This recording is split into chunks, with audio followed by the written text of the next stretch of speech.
नमस्कार।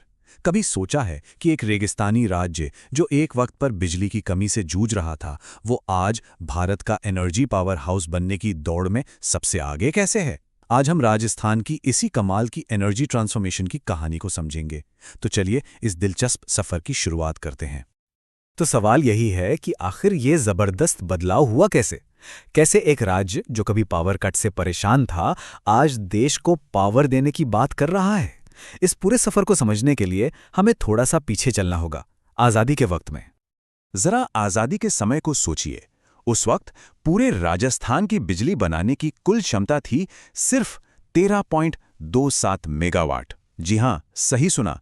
ये आंकड़ा इतना कम है कि आज के दौर की एक अकेली बड़े विंड टरबाइन इससे कहीं ज्यादा बिजली बना देती है। और अब इस नंबर को देखिए, दिसंबर 2024 तक ये क्षमता बढ़कर हो गई 26,325 मेगावाट से भी ज्यादा। ये लगभग 2000 गुना की छलांग है। अब ये कोई जादू नहीं है, बल्कि दशकों की प्लानिंग और मेहनत का नतीजा है। तो चलिए समझते हैं कि इस बड़े बदलाव की नींव आखिर रखी कैसे गई। देखिए, इस ग्रीन एनर्जी की क्रांति से काफी पहले राजस्थान ने अपनी ऊर्जा की नींव पारंपरिक यानी कन्वेंशनल सोर्सेज पर बनाई थी। और यही वो बेस था जिस पर आज का ये पूरा मॉडर्न पावर ग्रिड खड़ा हुआ है। आगे बढ़ने से पहले दो शब्दों को फटाफट समझ लेते हैं, पारंपरिक और गैर पारंपरिक ऊर्जा।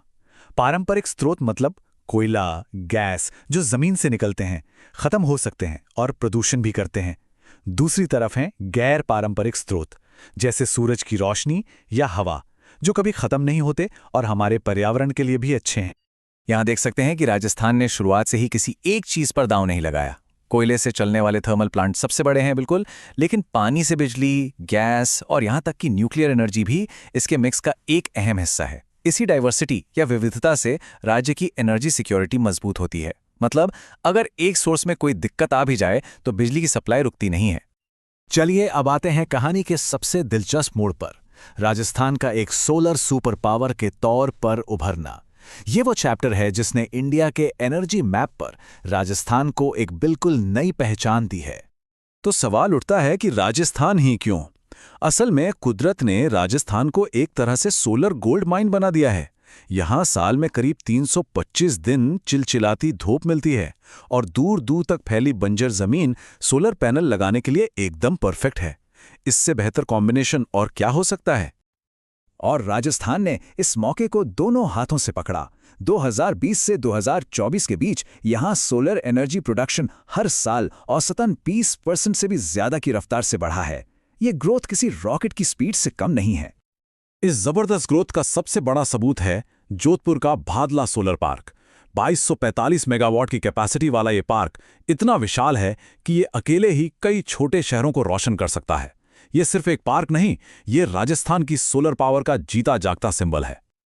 लेकिन रुकिए, राजस्थान की कहानी सिर्फ धूप और सोलर पैनल्स की नहीं है। राज्य ने अपनी ग्रीन एनर्जी की टोकरी में और भी कई चीजें डाली हैं और दूसरे रिन्यूएबल सोर्सेज में भी कमाल का काम किया है। ये डोनट चार्ट देखिए, ये सब कुछ साफ कर देता है। रिन्यूएबल एनर्जी अब राजस्थान की एनर्जी स्टोरी में कोई साइड कैरेक्टर नहीं, बल्कि मेन हीरो बन चुकी है। दिसंबर 2024 तक राज्य की कुल बिजली का 37% से भी ज्यादा हिस्सा सिर्फ सोलर और विंड एनर्जी से आ रहा था। यह एक बहुत बड़ा बदलाव है। अगर सोलर एनर्जी इस टीम की कैप्टन है, तो विंड एनर्जी वाइस कैप्टन का रोल बखूबी निभा रही है। सोलर से 5400 मेगावाट से ज्यादा बिजली आ रही है, तो पवन चक्कियां भी पीछे नहीं हैं। वो भी 4400 मेगावाट से ज्यादा बिजली बना रही हैं।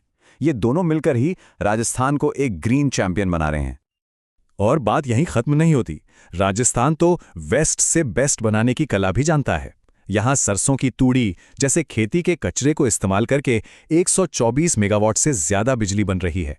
यह दिखाता है कि राज्य कोई भी मौका छोड़ना नहीं चाहता। तो सबसे जरूरी सवाल, इन बड़े बड़े प्रोजेक्ट्स का, इन बड़े बड़े आंकड़ों का आम आदमी की जिंदगी पर क्या असर पड़ रहा है? चलिए देखते हैं कि ये एनर्जी की क्रांति लोगों की जिंदगी में कैसे रोशनी ला रही है। पीएम कुसुम जैसी योजनाएं किसानों के लिए एक वरदान की तरह हैं। अब किसान सिर्फ अपने खेतों में सिंचाई के लिए सोलर एनर्जी का इस्तेमाल नहीं कर रहे हैं, बल्कि जो एक्स्ट्रा बिजली बनती है उसे सरकार को बेचकर पैसे भी कमा रहे हैं। मतलब आम के आम और गुठलियों के भी दाम। और इसका असर जमीन पर देखिए। 10 लाख से भी ज्यादा किसानों का बिजली बिल 0 हो गया। सोचिए, एक किसान के लिए ये कितनी बड़ी राहत की बात है जब उसका एक सबसे बड़ा खर्चा ही पूरी तरह से खत्म हो जाए। और ये फायदा सिर्फ किसानों तक नहीं रुका, 62 लाख से ज्यादा घरों में भी बिजली का बिल 0 आया।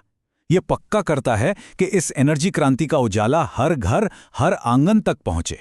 राजस्थान ने जो हासिल किया है वो वाकई में शानदार है, लेकिन ये राज्य यहीं रुकने वालों में से नहीं है। चलिए अब जरा भविष्य की तरफ देखते हैं कि इसके आगे के बड़े बड़े लक्ष्य क्या हैं। राजस्थान भविष्य के लिए और भी बड़े सपने देख रहा है। नई एनर्जी पॉलिसी का टारगेट है 2030 तक 1,25,000 मेगावाट रिन्यूएबल एनर्जी इंस्टॉल करना। ये अभी की कैपेसिटी से लगभग 5 गुना ज्यादा है। इससे पता चलता है कि राज्य अपने ग्रीन फ्यूचर को लेकर कितना सीरियस है। और बात सिर्फ सोलर और विंड तक ही नहीं है। राजस्थान अब फ्यूचर के फ्यूल यानी ग्रीन हाइड्रोजन पर भी बड़ा दांव लगा रहा है। ये पानी से बनने वाला एक पूरी तरह से क्लीन फ्यूल है। 2030 तक 2000 किलोटन प्रोडक्शन का टारगेट राजस्थान को इस फील्ड में ग्लोबल लीडर बना सकता है। तो आखिर में ये बड़ा सवाल बचता है, रिन्यूएबल एनर्जी में अपनी जबरदस्त बढ़त और ग्रीन हाइड्रोजन जैसी फ्यूचर टेक्नोलॉजी में अपनी बड़ी महत्वाकांक्षाओं के साथ क्या राजस्थान भारत की ग्रीन एनर्जी बैटरी बनने के लिए तैयार है? एक ऐसी बैटरी जो पूरे देश को क्लीन एनर्जी दे सके?